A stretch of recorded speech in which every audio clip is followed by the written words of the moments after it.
Hello there, lovely people all over the world, and to our CIY family who will watch this video.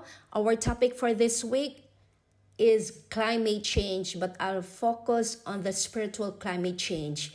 You see, global attention continues to focus on climate change. Endless controversy and confusion bolsters the blame game. It is a hot topic actually, mainly in the scientific and political arenas. You see, climate change in its simple definition is the significant variation of average weather conditions becoming, for example, warmer, wetter, or drier over several decades or longer. It is the longer-term trend that differentiates climate change from natural weather variability. Some effects of climate change are wildfire intensified by heat and drought, worsening droughts compromising water supplies, and bleaching of corals caused by marine heat waves. You see, there also has been a spiritual climate change in the spiritual sphere, or even in the church today. Let's consider the current spiritual conditions of many Christians today. The early church flourished in a mighty and marvelous way, even to the miraculous. But today, we have somehow lost our way. And many Christians, sad to say, have lost that passionate love for God and love for other people. You see, the spiritual climate at the dawn of Christianity was marked by power, love, and obedience. The divine presence of Jesus was exhibited both individually and collectively, and the reverence of God was so predominant. Ibig sabihin, nangingibabaw. But today, it's happening. Many Christians are growing cold in their love for God and love for other people. You see, Jesus predicted long ago and warned us that because of the spread of wickedness, the love of many will grow cold. It's written in Matthew 24 verse 12, and in the NIV version it says, "Sin will be rampant everywhere, and the love of many will grow cold."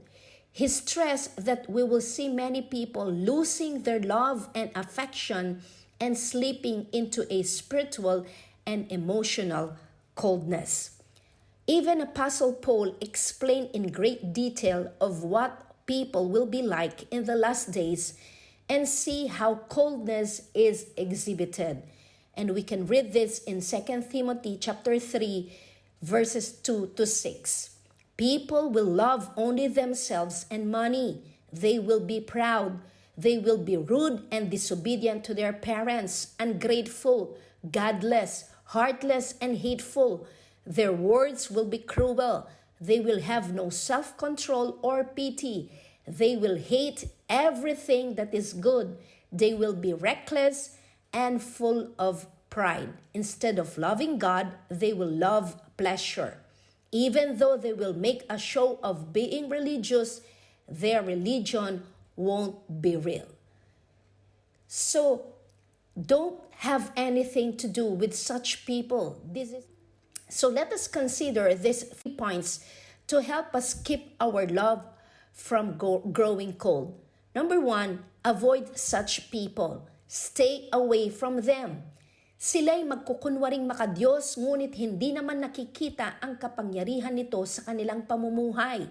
Iwasan mo ang ganyang uri ng mga tao.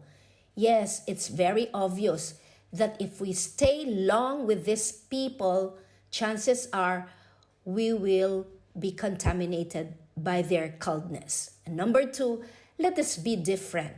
Maging iba ka, and then continue. But as for you, continue in the things that you have learned and of which you are convinced, holding tightly to the truths, knowing from whom you have learned them. And number 3, remain faithful. Don't just be faithful, but manatiling tapat. Even Jesus Christ Himself said that ngunit ang mananatiling tapat hanggang wakas ang siyang maliligtas. Ngunit ikaw, magpatuloy ka sa mga aral na natutuhan mo at matibay mong pinaniniwalaan sapagkat kilala mo ang mga nagturo sa iyo. So remain faithful to the things we have been taught. And number 4, prayer. Let's keep ourselves in the power of prayer. Why? Because prayer removes coldness. We all need to be passionate about prayer. You see, we need women like Hannah as well as men like Elijah.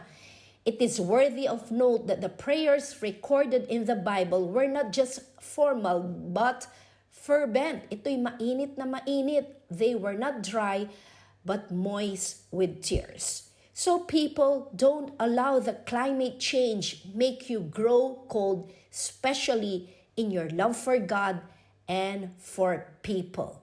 Let us remain faithful, let us be different, and let us avoid such people. Stay away far from these people so that our love for God and for people will not grow cold. God bless everyone.